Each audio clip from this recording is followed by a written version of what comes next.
Hey, Scott Jordan here, and Mark Warner. It's the Thursday, October 8th, 2020 COVID video update. Let's take the mask off and get to work. Hi, everybody. Hey, good morning, good afternoon, whatever time you're looking at this video. And thanks a lot for the comments last week. I thought it was a really good show. Kind of got off on a new trend here. So last week was back to business number one, and this week is back to business number two. So last week we talked about the importance of cleaning bathrooms, and my good friend Tom Peters and his comments about cleaning bathrooms and how important that was. Then we talked about floors and carpets. When was the last time you cleaned your carpet? February? That's a long time. And the general rule of thumb is if your carpet is dirty, it's too late. You should have cleaned it before you can see that it's dirty. And then the final one was the catastrophic mold and mildew, right, Mark? That's right. Well, that's what people have been finding when they open up their doors. Yep. So this week we're going to, as we said, back to business number two. We're going to expand upon what we talked about last week. And I've got a great find that, again, we'll put a link to this on the website. Guidance for cleaning and disinfecting from the CDC. It's a 9-page document that goes through in a lot of detail. A great resource for those of you that are opening your business up. And that kind of leads into some of the meat of the matter, right, Mark? Well, one of the things that we wanted to make sure we were talking about as it relates to the end list is that labels take time to get updated because they end up involved with the supply chain. They go from warehouse to warehouse before they make it to the end user. So products can be listed on the end list and not necessarily say SARS-CoV-2 on the bottle you're holding in your hand. Yep. So we did create a brand new flyer that talks about all the Bullen branded pieces that have the SARS-CoV-2 efficacy kill claim. Yep. As approved by the EPA, verifying that they're on the end list, even though you may not see it on the bottle. So that's an important piece that we've been sharing with lots of folks. And even when you update your label, there's a couple other steps. So first off, I've got it here, a multi-page document of all the changes. There's mandatory changes, then there's changes you can choose to make. So after you do all that, you submit it back for approval.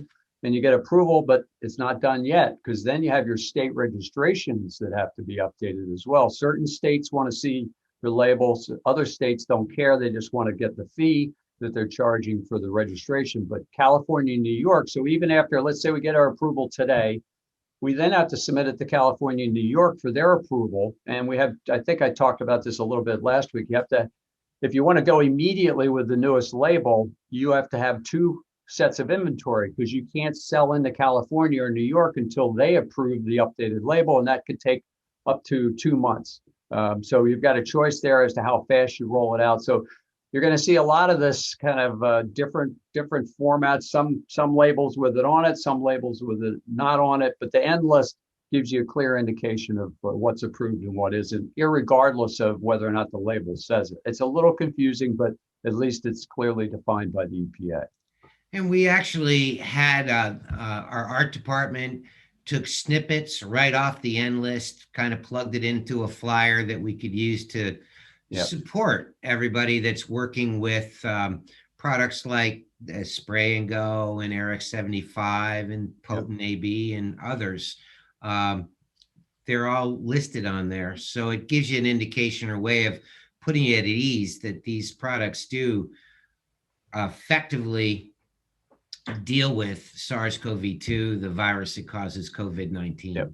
Yep. So one of the things not one of the things, there's a list on the CDC document. Again, we'll put a link for it of the touch surfaces you should be concerned with. And there's a lot of different touch surfaces, right, Mark? Yeah, there really is. I mean, the obvious things we think about are things like tables and doorknobs and handrails and light switches, but there's many more. Yep, there's I saw one that's not on this list. How about the Keurig coffee machine? If you think about that, you got an office with 15 people in it, everybody's getting a cup of coffee. That's 15 people touching that one little spot. So that when you talk about touch surfaces, you got to think about, okay, where is something that's going to be touched very frequently that you should be more concerned about. So a Keurig machine would be one. ATM machines. Uh, Even at the checkout aisle of going to the grocery store, you got a keypad. You're putting your PIN number in every yeah, time you use your chip card or yeah. That's your why you debit need. card. That's why you need an Apple Watch. You can do Apple Pay. You go bump bump, and then it just goes beep beep, and you don't have to touch anything. I mean, when you start thinking about keyboards, they're everywhere. Your ATM machine's got a keyboard. Your uh, gas pumps got keyboards. Yeah. Checkout registers have keyboards. Speaking of keyboards, um, you're not supposed to spray the disinfectant right on. So you got a nice keyboard. It's electronic, right? There's electrics involved. So what if people just sprayed it and wiped the whole thing, Mark? Well, the best way to do it is to apply it to microfiber cloth Yep. so that it's nicely damp. Now you have all the moisture under control and it allows you to wipe down your surfaces. Yep. There you go. Okay, so you can see the complete touch list on that CDC doc that we're going to list down below it. Mark, that kind of leads us into proper disinfectant procedures and frequencies. Yeah, so the big question that we get a lot beyond what do we need to be disinfecting as a top priority, the question is what is the appropriate frequency? And we thought we'd cover that because there is no one right answer. There are some variables that come into play here. The variables that might come into play is how many people are you dealing with?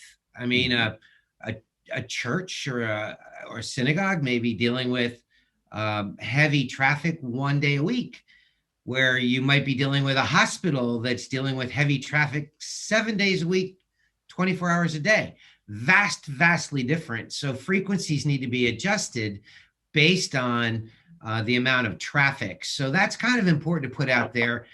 And then the other side that ties into that is something very specific to SARS-CoV-2, to COVID-19. And that is, you got to have an idea of what its spread rate is. Mm-hmm. The everyday, common, every year flu that we've been fighting for the last 100 years has about a 1% spread rate, infection rate. And so we talked about this in some of the early COVID-19 updates, that one of the things that makes COVID-19 so intense is that it's got 3 times higher, and in some cases more than that, in terms of the spread rate. So what we're seeing in reports coming out in New York, for example, is infection rates in certain communities documented at 3%, not 1%. Right. Which would be a regular everyday flu, but at 3%, that's 3 times higher.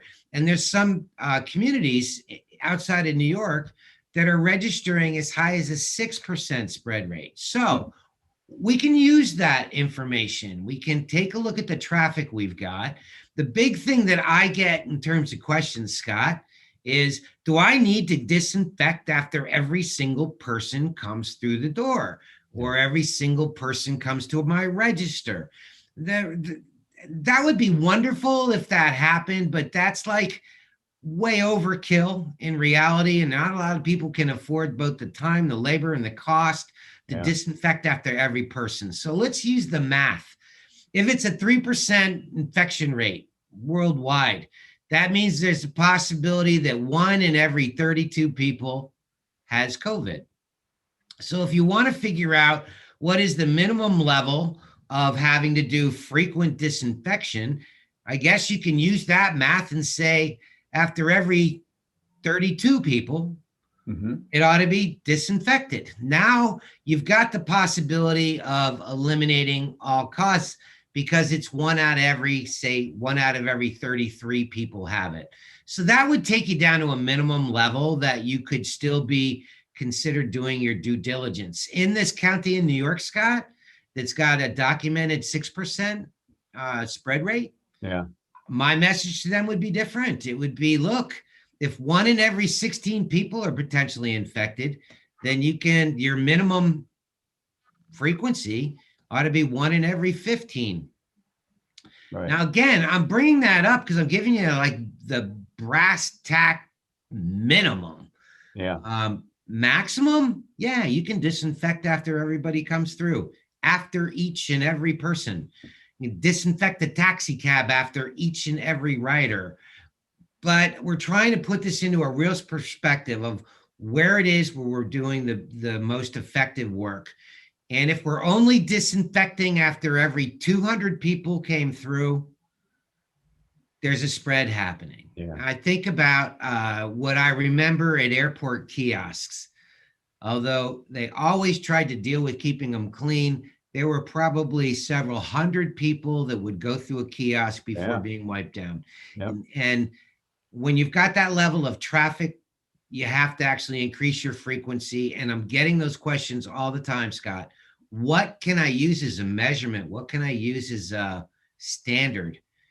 So if we look at the rate of infection and we look at the amount of people, we can come up with what our frequency ought to be on disinfection. And you and I thought this would help people actually kick this stuff around, because there's just no information out there related to what we just discussed. I guess tough part. Yeah, some of the problem is then to get the infection rate or the spread rate, you have to have test data, and then there's obviously a big dispute as to what should we be testing or not testing and all that. But irregardless of that, I think this gives you a better idea. And it's also if you know the spread rate or the frequency, the infection rate is very high, that's another reason why you should be working remotely, so you're not even putting yourself in a position where you're going to have to depend upon whether or not somebody's done that calculation correctly.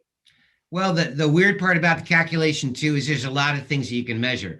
You want to measure how many people have been infected, or you want to measure how many people have been detected as infection, or how many people are infected but not detected because they're asymptomatic carriers. Or do you want to check how many people were hospitalized, or how many people died, and how many lived? And there's a million ways to do it. So we're just trying to give everybody a good general rule, because there's a lot of myths out there, aren't there, Scott? What a segue, Mark.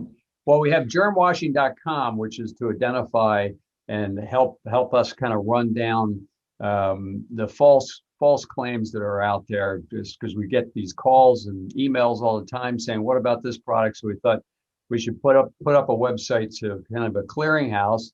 And Mark, you found that the WHO has a section on their website, which we will put in the show notes below on the page, that is just phenomenal. It ties in perfectly with germ washing. And we will list some of the things on the WHO Mythbusters section, but just spectacular. So the big question is, were they so impressed with germwashing.com that they created Who's Mythbusters? Well, maybe not. But there are some great tips on there. I mean, one of the ones that just totally blew my mind was that drinking alcohol doesn't help. Gosh, I thought that was the glue that was holding 2020 together. Well, it didn't say it doesn't hurt. So point. There's no reason to stop drinking. It's just not gonna be beneficial. Let's put it that way. And then we picked out a few. The site has quite an extensive list of them that are very interesting. Some of them are pretty humorous as well. But thermal scanners. It's like, geez, that's a big one, right? Does that have any effect on detecting or not? I don't think. Well, the issue with thermal scanners is it will detect whether or not you're running a fever. But COVID-19 is not the only thing that causes you to run a fever. You could have a common cold. You could have a common flu. You could have some gastrointestinal ailment that'll give you a temperature rise. None of those are related to COVID-19. So that's the flaw with the thermal scanners. Yep. And then this next one is that I had never heard of it before, but the consumption of super hot peppers. Apparently, there's a myth out there that has some effect on getting rid of COVID. So I like hot peppers and everything else. So like the alcohol, you don't have to stop, but it's not going to do you any good. Yeah. So the other one that I thought was kind of interesting out there, Scott, is that there was some myth going around that the new 5G for cell carriers somehow causes the spread of COVID-19. And I guess for the record, we want to let everybody know No, that's a myth. There's Yeah, no you're truth supposed in to, that. I think you're supposed to walk around with the phone over your head like this, and it projects out so many feet. But if you're out of 5G coverage, then you're out of luck. And 5G, I believe, is a myth anyway, isn't it? I really don't know. That's too technical for me. Yeah. But And then, one of the things that we've talked about going all the way back to the early COVID-19 updates. I know that I went on record as saying that I suspected the COVID-19 was going to kind of go away as the seasons changed and we got into right, summertime because traditional flus behave that way. And, 2020 proved to be completely unique. yeah, The flu didn't go away this summer. So I stand corrected on having made that statement back in whatever, June. yeah, So it stayed with us all through summer. And I think we can fully expect that we're going to see it as we move into the fall, winter months here in the yeah, Northeast and the Northwest. So ultimately, one of the myths that whose Mythbusters blew out was that seasons can affect that. It's apparently does not get affected in any way in terms of yep, its spreadability or infectiousness based on seasons. So that yep. was kind of interesting too. So go to the germwashing.com site, as well as we'll have a link below this video on the bulletin page for you to look at that info and look at all the other myths that they explore and knock out. So I think that's about it for this week. We can get suited back up and get back out there, right, Mark? Yes, sir. We surely will. We're back out there doing our frontline warrior duties. Yep. Thanks a lot for tuning in, Thanks, and everybody. probably Stay see you safe. next week. Bye-bye.